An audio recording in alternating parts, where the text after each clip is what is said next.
It was a normal Tuesday morning, or at least it should have been. My name's Ryan, I'm 32 years old, and I've been married to Claire for 5 years. We live in a small house in the suburbs of Portland, Oregon, with our dog, Rosie. Life was simple. It was predictable. Or at least, that's what I kept telling myself. I'd just gotten into the car when I noticed it. A sharp, unfamiliar cologne scent. I couldn't quite place it. It wasn't mine. That much I was sure of. But I couldn't shake the feeling it was something stronger. Masculine. Too strong. I glanced over at Claire, who was already buckling herself into the passenger seat. "Hey," I said casually, trying to keep my voice neutral. "Who was in your car?" Claire raised an eyebrow at me. "What do you mean?" I shifted a little in my seat, trying not to sound too suspicious. "There's this cologne smell. It's not mine." I hesitated, feeling the weight of my words. "Anyone else been in here?" Claire, as usual, was quick to dismiss it. "Oh, it's probably from someone in the parking garage at work. You know how it is. Sometimes the smells linger. I doubt it's anything." I nodded, but something inside me wasn't satisfied. Her response was too quick, too practiced. I wanted to believe her, I really did, but something gnawed at me. I didn't know what it was. Maybe it was nothing. I hoped it was nothing, but the longer I sat there, the stronger that sense of unease in my stomach became. I started the car, but the silence between us felt heavier than usual. We'd been married for 5 years, but today, for some reason, I couldn't shake the feeling that I didn't know her as well as I thought. As we drove to the client meeting, I couldn't focus on the road. I kept glancing at Claire, trying to read her face. It was hard to tell. She looked the same as always, slightly distracted, a little tired, but she always did. The car's air conditioning was too cold, which seemed odd considering it was a warm morning. Normally, we kept it on low, just enough to keep the air fresh. But today, it was blasting. The strange thing was, Claire didn't seem to mind. She didn't even adjust it. I fidgeted with the temperature controls, but as I did, I could feel her eyes on me, watching me closely. "So, I ventured, keeping my eyes on the road. "Everything good at work?" She nodded, her lips tight. "Yeah, it's been busy but fine." She paused for a second before adding, "Why?" I shrugged, keeping my tone light, trying to act like it was just another question. "Just wondering. You've been, kind of distant lately." Claire didn't respond right away. Instead, she glanced out the window, her fingers tapping nervously on the seatbelt. "I don't know what you mean, Ryan," she said after a moment, her voice flat. "It's just been stressful, that's all." I wanted to believe her, but my gut told me something wasn't adding up. The way she avoided eye contact, the way she had dismissed my question about the cologne without a second thought, it all felt off. I wasn't someone who jumped to conclusions. I prided myself on being logical, rational. But today my instincts were telling me that something, some small detail, didn't quite fit. Something deeper was wrong, and I couldn't shake the feeling that I was missing it. But I kept quiet. I had to, right? Maybe it was nothing. Maybe I was just overthinking. After all, that's what I told myself. Just overthinking. But as we pulled into the parking lot for the meeting, I couldn't help but glance at her again. Claire, my wife, sitting there beside me, everything about her felt the same, and yet, something wasn't. Something was slipping through my fingers, and I had no idea what it was. My heart raced for a reason I couldn't explain. Thursday night was our night. Every week, without fail, Claire and I went to her parents' house for dinner. It had become one of the few constants in our routine, something comforting and predictable. We both needed it, and even though it was usually just the same old routine, I found peace in it. Or at least I used to. This Thursday, though, things felt off right from the start. It was just past noon when Claire sent me a text.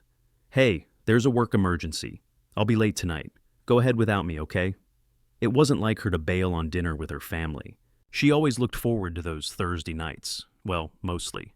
There had been a few moments in the past few months where I could tell she wasn't as invested in it, but tonight, something in her text felt different. I didn't think too much about it. I told myself she probably just had a deadline or something at work that she couldn't get out of. It wasn't the first time, and I didn't want to jump to conclusions. When I arrived at her parents' house, I slipped into the usual role of the good husband, making small talk with her dad and keeping her mom company as they prepared dinner. I didn't ask about Claire's delay, mostly because I didn't want to seem like I cared more than I probably should. But the longer I sat there, the more I found myself glancing at the clock. Claire was almost an hour late. By the time she arrived, it was almost 7, and her absence had begun to feel more noticeable. The house had already started to feel empty without her.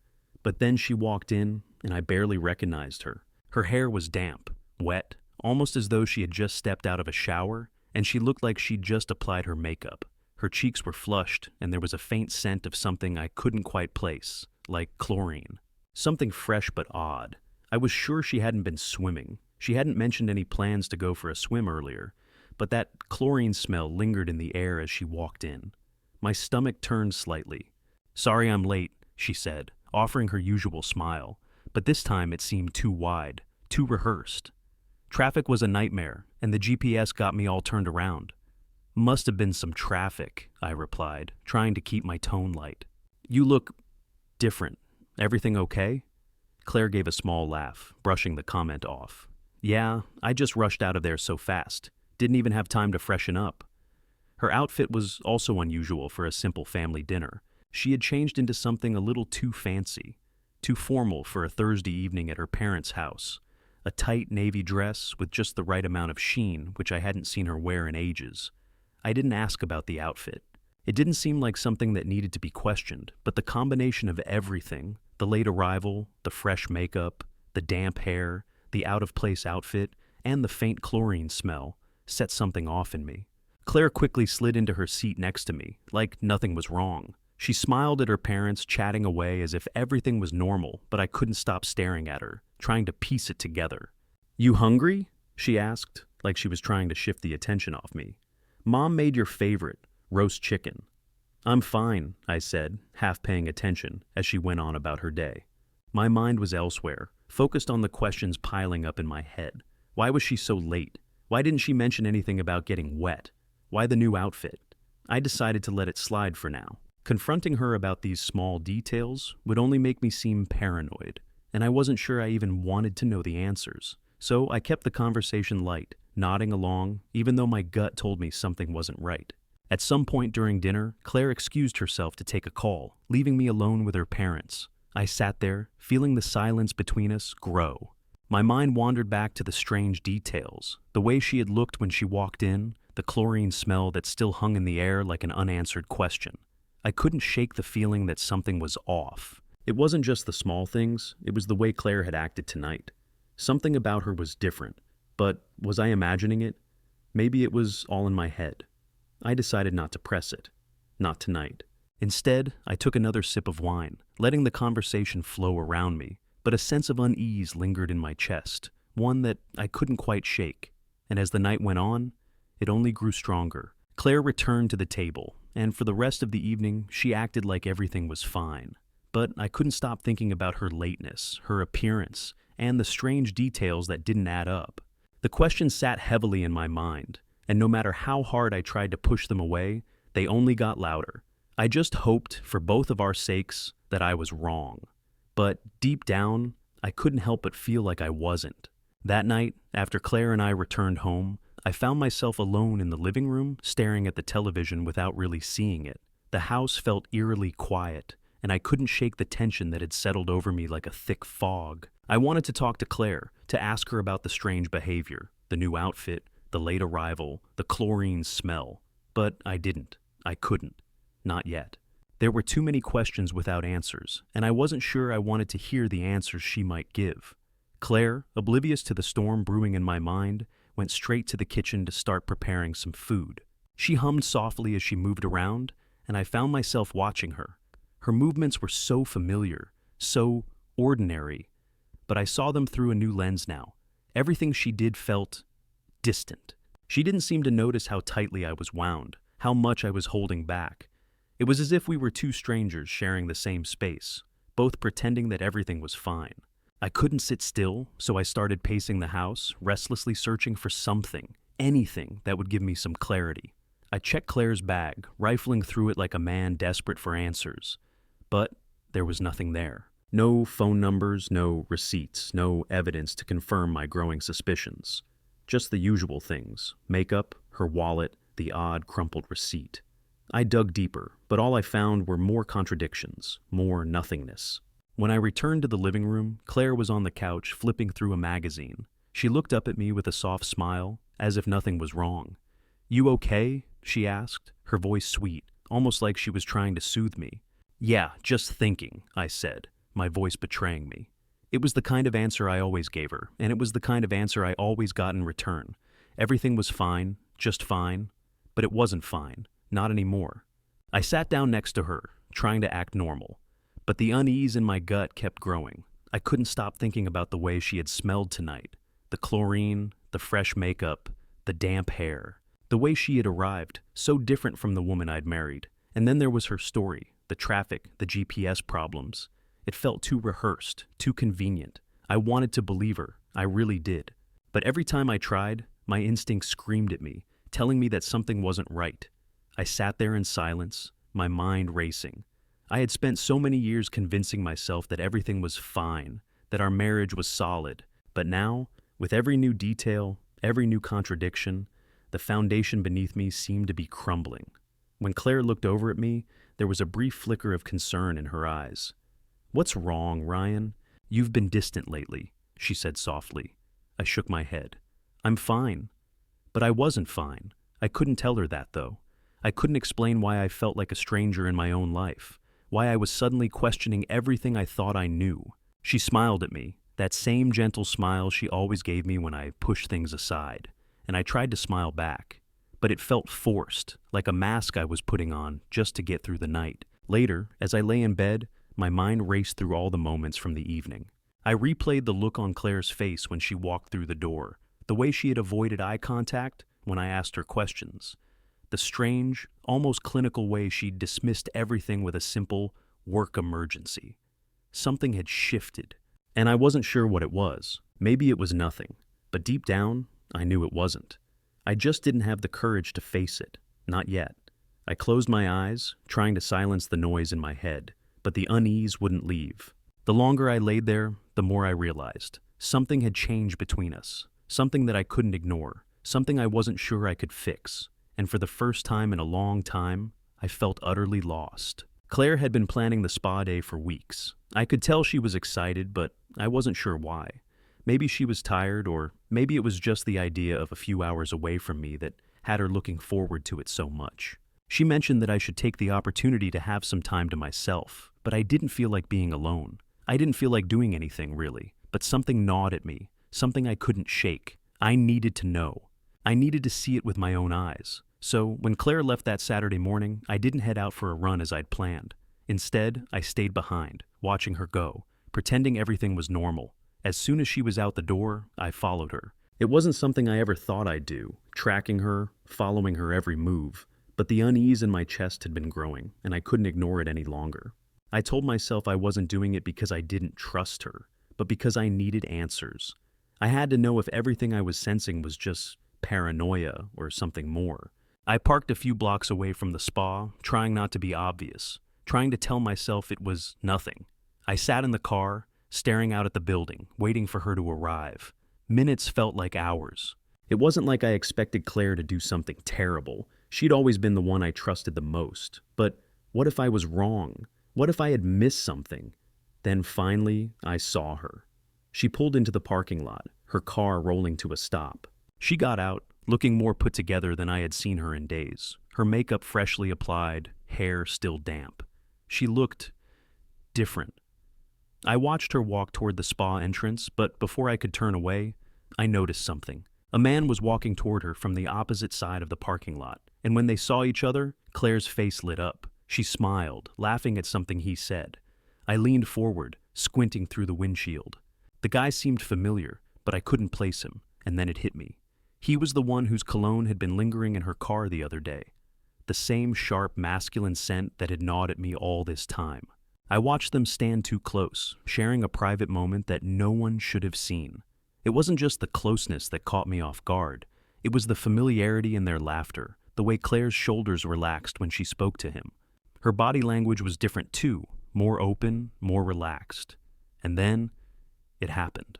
Without warning, they kissed. It was brief, but it was enough. My stomach turned and my breath caught in my chest. I felt nothing in that moment, no rage, no anger, only a numbing clarity. It wasn't even a shock, not in the way I had expected. It felt more like a confirmation of everything I had been trying to deny. I didn't stay for the rest. I couldn't. Instead, I sat there, feeling the weight of the moment slowly settle into my bones. The truth had arrived, and all I could do was accept it. I didn't confront them. I didn't go up to Claire. There was no need. I had seen enough, and I didn't need to make a scene. My mind was already racing ahead, calculating the inevitable confrontation that would come later, once I had more clarity on how to handle it. But right now, as I sat in the car, I didn't feel anger or betrayal. I just felt cold, detached. The woman I thought I knew had slipped away, and the person I saw before me wasn't her anymore. I pulled out of the parking lot, driving away without a destination in mind. I wasn't sure what came next, but I knew one thing. I wasn't the same person I was an hour ago. I had no more questions, only answers, and the quiet, empty certainty that things would never be the same again. The following days were a blur, but there was a clarity I hadn't had before. Claire and I went through the motions of our daily life, like two strangers passing each other in the hallway. There was no confrontation, no fight. We simply coexisted, and the silence between us grew more pronounced with each passing hour. I stopped asking her questions. I stopped waiting for her to come home from work or from errands with the same enthusiasm I once had. I no longer expected her to ask about my day, and she didn't. The routine was the same. Wake up, eat breakfast, go to work. But I had become a different person. Not the one she had married, not the one who cared about what she did or where she went. I didn't even care if she came home late anymore. I had let go of that need, that attachment. Every morning, I would go out for a run, something I had long neglected. It wasn't about fitness, it was about reclaiming something of myself. I spent time rediscovering things I'd lost in the shuffle of life and marriage. I started sketching again, drawing the things I used to draw when I was younger, landscapes, people, the rawness of the world. And in the evenings, I found myself picking up my guitar, something I hadn't touched in months. It was quiet, peaceful, and the sounds filled the spaces Claire and I used to share. But the silence between us was never filled with peace. It was suffocating in its own way. And Claire, well, she noticed. At first it was subtle, a few attempts to talk about her day, a joke she would make to get me to smile. I would respond with small, one-word answers. She would press a little harder, trying to rekindle the dynamic we once had. But nothing worked. I didn't want to go back. I didn't want to try anymore. One evening, she sat down next to me on the couch, the soft sound of the TV in the background. "Ryan," she said quietly after a long stretch of silence, "is everything okay?" "Yeah," I replied, not looking at her. I kept my eyes fixed on the screen, the empty space between us feeling heavier than ever. Why wouldn't it be? She looked at me for a moment, as if she were searching for something in my eyes. But there was nothing there, no spark, no connection. "I don't know," she said, her voice uncertain. "You've been distant." I didn't answer at first. Part of me wanted to tell her the truth, tell her everything I had seen, everything I had learned. But what would be the point? The truth wasn't what was needed anymore. We had both changed, and not in the way either of us had expected. "I'm fine," I said, my voice flat. "Really, just thinking, I guess." She nodded slowly, like she didn't quite believe me, but wasn't sure what else to say. And with that, the conversation died. Just like all the others. I spent the next few days in the same detached space, going through my routines, avoiding confrontation. The more I withdrew, the more I realized how little of me was left in the marriage. I had been a part of her world for so long, and yet now, it felt like I was on the outside looking in. It wasn't even anger that kept me distant. It was the realization that I had lost something important, something I wasn't sure I could ever get back. Claire, meanwhile, kept trying. Her gestures became more frequent, her attempts at reconnection more obvious. She asked about my hobbies, my old friends. She tried to plan weekend getaways like we used to do. But it was too late. The more she reached out, the more I felt the distance grow. She didn't know me anymore, and I didn't know her. One afternoon, she found me in the living room, reading a book I had picked up at a secondhand store. I didn't look up as she approached, but I could feel her presence hovering at the edge of my world. "Ryan," she said softly, and I finally looked up at her. "I miss you." I swallowed hard, my throat tightening. For a moment, I considered saying something, anything that would bring us back. But then I thought about everything that had happened, everything I had seen, and I knew I couldn't. "I miss me too," I said, my voice barely above a whisper. She didn't reply. She didn't need to. We both knew the truth. The gap between us was no longer something I could bridge, and for the first time, I felt something approaching relief. I wasn't angry with Claire anymore. I wasn't angry with anyone. I was simply moving on. I had reclaimed parts of myself I had buried for far too long. I had taken back my autonomy, my worth, and now all I needed was time to find out who I was outside of the marriage. No more questions, no more expectations, just space. And, for the first time in ages, I finally felt like I could breathe. I wasn't sure why Claire even bothered inviting me to the work party. She didn't seem to care whether I came or not. But she mentioned it in passing, like an afterthought, as if it didn't matter. "You don't have to go if you don't want to," she said casually, her eyes flicking over the invitation as she sorted through her emails. I could have stayed home, ignored it like I had ignored so many other things lately, but something pushed me to go.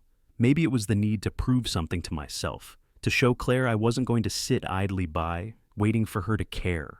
Maybe I just wanted to show her that I wasn't the man who would chase after her anymore.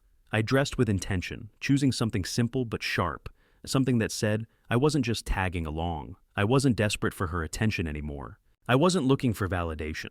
The party was at a fancy hotel downtown, and I arrived a little early, hoping to slip in unnoticed. But the second I walked into the ballroom, I could feel the difference. Claire wasn't looking for me. She was already surrounded by a sea of colleagues, laughing, charming, as if the world revolved around her. I lingered at the edge of the crowd, watching her. She didn't even notice me at first. I watched her interact with a group of people, her eyes sparkling, her laugh more genuine than I had heard in a long time. She was a different person in this world, a version of herself that I wasn't sure I even recognized anymore. It was clear now, this world of hers, this new identity she had cultivated, had nothing to do with me. I wasn't part of her life in the way I once had been. There was a distance between us, one I had been ignoring for months, but now it felt like a chasm, and I wasn't sure I could bridge it. I tried to approach her, but every time I took a step forward, I saw her laugh again, heard her charm someone else. And I knew. It wasn't just that I didn't belong there, it was that I hadn't been invited to belong. She didn't need me there. She was perfectly fine on her own. I looked around the room, trying to occupy myself. That's when I noticed Savannah, a friend of Claire's from work. She was standing by the bar, nursing a drink, a look of quiet understanding on her face. When she saw me, she gave me a small, knowing smile, and I felt a flicker of connection, something real, something solid. I walked over to her, and we started talking. It wasn't much, just small talk about the party, about Claire, about work. But in that brief moment, it felt like I wasn't invisible. She saw me, and for the first time that night, I felt like I wasn't just drifting through a crowd of strangers. "I can tell she's happy," Savannah said quietly after a beat, her eyes flicking over to Claire, who was still caught up in her conversations. "Yeah, she is," I agreed, though I wasn't sure if I believed it. "But not with me." Savannah glanced at me, a little surprised, but then she nodded. "It's not easy, is it?" she asked, her voice soft. "Watching someone you care about slip away like that." I shrugged, trying to act like it didn't bother me. "I don't even know what to do anymore." Savannah gave me a small, sympathetic smile. "Maybe stop doing anything. Let her figure it out." Her words hit me harder than I expected. For months, I had been trying to hold everything together, waiting for Claire to see me, to notice how I was changing, how I wasn't the man I used to be. But Savannah's simple words made me realize something. I had already stopped trying. The shift had already happened. I didn't need to chase after Claire anymore. I didn't need to beg for her attention. I was letting go, slowly, quietly, but surely. As the party carried on around me, I realized just how much I had withdrawn, just how far I had already moved from Claire, even though I hadn't admitted it to myself. But now, in this moment, with Savannah offering a brief respite from the emotional weight, I understood. I wasn't just moving away from Claire, I was moving towards something else, toward me. And for the first time in a long time, that thought didn't scare me. As the night wore on, I stayed with Savannah for a little longer, just enough to make my presence known before slipping away quietly. I didn't look for Claire again. I didn't need to. I wasn't going to chase her. I wasn't going to chase anyone. This was my life now. The party had ended hours ago, but the silence between Claire and me felt louder than ever as we walked through the front door. The house was dark, save for the dim light from the hallway lamp. She kicked off her heels, tired but trying to hide it. "Hey," Claire said, her voice light. "How was your night?" I glanced at her but didn't answer immediately. She seemed unsettled, like she was trying to figure out how to talk to me, how to bridge the space between us. But I couldn't bring myself to care. "I'm fine," I said, keeping my tone even. I wasn't mad, I just didn't feel anything. She paused in the kitchen, fiddling with a cup. "You don't seem fine," she said, her voice soft but insistent. "What's going on, Ryan?" I didn't look at her as I pulled a glass from the cabinet, filling it with water. The noise of the water filling the glass seemed deafening in the quiet. "I'm just tired," I said, my voice flat. It was the easiest thing to say, the easiest excuse. But the truth was, I wasn't just tired of work, or tired of the party, or tired of anything. I was tired of pretending, tired of the way she avoided me, tired of how she kept herself at a distance, even when I was standing right there. Claire watched me, but I didn't look back. I could feel the tension creeping up on us, like we were standing on opposite ends of a chasm, and all the little bridges we'd once had, laughs, inside jokes, casual touches, had been eroded over time. "Ryan," she said my name, hesitant. "Why are you shutting me out?" It was almost like she didn't even realize she had already done the same thing. "I'm not shutting you out," I said, turning slightly to face her. "I'm just done pretending, Claire." The words came out harder than I expected. "I'm done pretending that things are the same, because they're not. They haven't been for a while." Her face faltered, and I could see the confusion start to set in. "What do you mean?" she asked, trying to push the words out like it was some kind of puzzle to solve. "What's going on? Why can't we just talk about it?" "You've stopped talking to me, Claire," I said quietly, my voice still calm, but the tension behind it undeniable. "We don't have conversations anymore. You don't look at me the way you used to. And I've been ignoring it, telling myself it's fine, but it's not." The words hung in the air between us, thick and heavy. Claire's eyes softened, but I could see the faint flicker of something behind her gaze. Maybe guilt, or maybe defensiveness. It was hard to tell. "I didn't mean to hurt you," she whispered, her voice breaking slightly. "I don't know what happened. I didn't mean to pull away from you." I let out a long breath. "I don't know what happened either, Claire, but I can't keep pretending that we're okay, that I'm okay." She took a step forward, reaching out to touch my arm, but I took a step back instinctively. It wasn't anger or rejection. It was just that I didn't want the connection anymore. I couldn't fake it, not after everything. "I'm not angry at you," I said quietly, though it wasn't the whole truth. "I'm just tired. Tired of being ignored. Tired of feeling like I'm invisible in my own life." Claire stepped back, her face folding into something I couldn't recognize. "You're not invisible to me, Ryan. I didn't know how to fix things." I shook my head, the cold final clarity settling deeper in my bones. "I don't think we can fix things anymore. We've changed too much, and I've already let go of so much of what we had." The silence between us stretched out longer this time. I could see it now, the realization in her eyes. She knew. She knew what was happening. "I don't want to let go," she said, her voice small. "But if you're really done..." "I'm not the same person I was when we met, Claire, and I don't think you are either," I said, my voice softening slightly. I wasn't trying to hurt her, but the distance was there. And no matter how many times we tried to fill the space, it only grew wider. "I'm not angry, I don't need to pretend anymore." I left the kitchen, leaving Claire standing there, alone in the silence of the house. The quiet that followed felt final, like something had shifted irreparably between us, and for the first time in a long time, I felt like I was breathing again.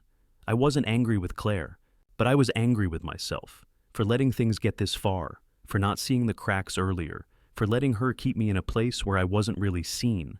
But now I was free, and it was terrifying, but it was also a relief. I had already begun to move on, and as I closed the door behind me, I felt the weight of the past slipping away. This chapter of my life was over.